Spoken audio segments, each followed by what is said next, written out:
আমরা 48 ঘন্টার একটা আলটিমেটাম দিচ্ছি। ধরার পরেও ছেড়ে দিল, এর উত্তর আমাদের জানতে হবে। ঘটনার সময় সংঘটিত হওয়ার পরপরই একজনকে গ্রেপ্তার করা হয়েছিল এবং পুলিশের হাতে সোপর্দ করা হয়েছিল। উপস্থিত জনতা রাত্রেবেলাতেই দুইজন ঘাতককে গ্রেপ্তার করেছিল, কিন্তু এই ঘাতকরা কিভাবে হসপিটালে গেল, হসপিটাল থেকে তাদেরকে গ্রেপ্তার করা হলো, এটার কোনো সদুত্তর আমরা পুলিশের কাছ থেকে পাইনি। আমাদের আশঙ্কা গ্রেপ্তারকৃত যারা ছিল কোনো ঊর্ধ্বতন চাপের কারণে তাদেরকে ছেড়ে দিতে পুলিশ বাধ্য হয়। ঠিক কি কারণে পুলিশ ধরার পরেও ছেড়ে দিল, এর উত্তর আমাদের জানতে হবে। যদি তারা কোনো ফোন কলের কারণেও ছেড়ে দিয়ে থাকে, আমাদেরকে এটার সদুত্তর দিতে হবে। আমরা গত শুক্রবার আমরা 48 ঘন্টার একটা আলটিমেটাম দিচ্ছিলাম যে আমাদের যে শাহরিয়ার আলম সাম্য ভাইয়ের হত্যাকাণ্ড হয়েছে তার হত্যাকাণ্ডের সুষ্ঠু বিচার ও তদন্তের দাবিতে আমরা 3 দফা দাবি উপস্থাপন করেছিলাম। তো এরই ভিত্তিতে 48 ঘন্টা আলটিমেটাম আজকে পার হওয়ার পর আজকে আমরা এই বিচার ও তদন্তের কি আপডেট সেটা জানার জন্য আমরা আজকে এখানে আবার এসেছি আর কি, জবাবদিহিতার জন্য। এর আগে 3 জন আসামির কথা বলা হয়েছিল, এখন আরও একজনকে ওনারা অ্যারেস্ট করেছেন এবং অগ্রগতির আরেকটা হলো এই আসামিগুলোকে 6 দিনের রিমান্ড আবেদন করেছিলেন। এই 6 দিনের রিমান্ডের আবেদন মঞ্জুর হয়েছে এবং ইন্টিগ্রেশন সেলে থাকবে এবং সেই ক্ষেত্রে আমাদের শিক্ষার্থী যারা আছে প্রয়োজনে তাদেরও সহযোগিতা নেওয়া হবে। তো এই বিষয়ে আরেকটা হচ্ছে যে ইতিমধ্যে আপনারা জানেন আমাদের মাননীয় ভাইস চ্যান্সেলর এসেছিলেন, উনি আপনাদেরকে ওয়াকিবহাল করেছেন। স্বরাষ্ট্র উপদেষ্টার সাথে আমাদের শিক্ষার্থী এবং শিক্ষকের একটা টিম এবং স্বয়ং ভাইস চ্যান্সেলর উনি যাবেন। তো এই ক্ষেত্রে আমরা আসলে সিদ্ধান্ত দিতে পারি না আমাদের শিক্ষার্থীরা কী করবে, কারণ তারা একটা খুব দৃঢ়ভাবে এবং খুব অর্গানাইজ হতে এই কর্মসূচিটা পরিচালনা করছে।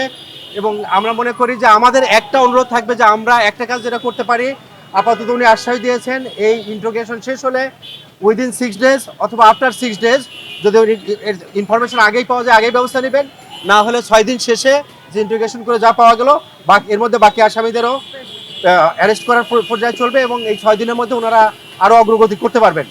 তো এবং একই সাথে এই বিচারটা দ্রুত বিচার আদালতে দেওয়া হচ্ছে সেইটা, এবং একই সাথে আরেকটা হচ্ছে যে ডিবি যে ইনভেস্টিগেশন টিম সেটাকে আরও অ্যাক্টিভ করা হচ্ছে। ডিবি প্যাসিভলি ছিল, এখন ডিবি এটাকে হয়তো বা আরও অ্যাক্টিভ থাকবে এবং আরও একটু খানিকটা টেক ওভার করবে।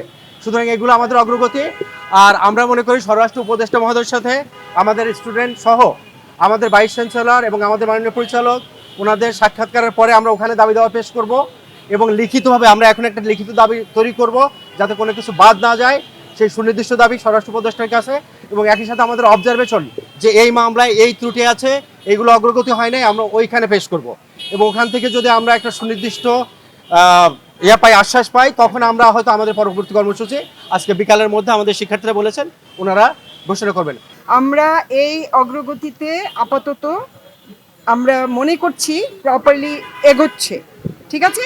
তবে আমরা খুব ক্রিটিক্যাল নিয়ে এটা দেখছি।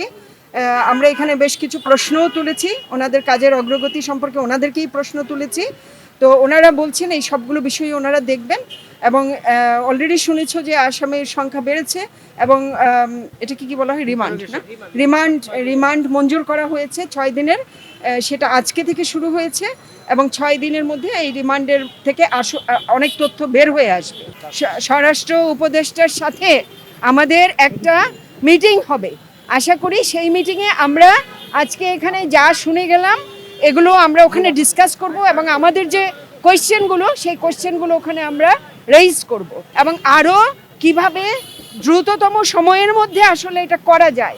মানে ওনারা ওনাদের অ্যাজ ইউজুয়াল সময়টা চেয়েছেন, কিন্তু আমরা আসলে চাইবো আরও দ্রুততম সময়ে কি করে আমরা এই বিষয়ে আমাদের সাম্য হত্যার বিষয়ে বিচারটা পেতে পারি, সেইটার জন্যই আমরা চেষ্টা করব এবং স্বরাষ্ট্র উপদেষ্টার সাথে আমরা এই বিষয়ে এমফাসিস করব এবং আমরা অবশ্যই আরও যারা টিমের ওই গ্যাংয়ের মধ্যে যারা ছিল এই গ্যাংয়ের বাকিদের ধরবার ব্যাপারে এবং বাকি এভিডেন্স হোয়াটএভার আমাদের স্টুডেন্টদের যেখানে সাক্ষ্য প্রয়োজন হবে আমাদের স্টুডেন্টদেরকে যেন ইনভলভ করে সেই বিষয়গুলো আমরা রেইজ করব।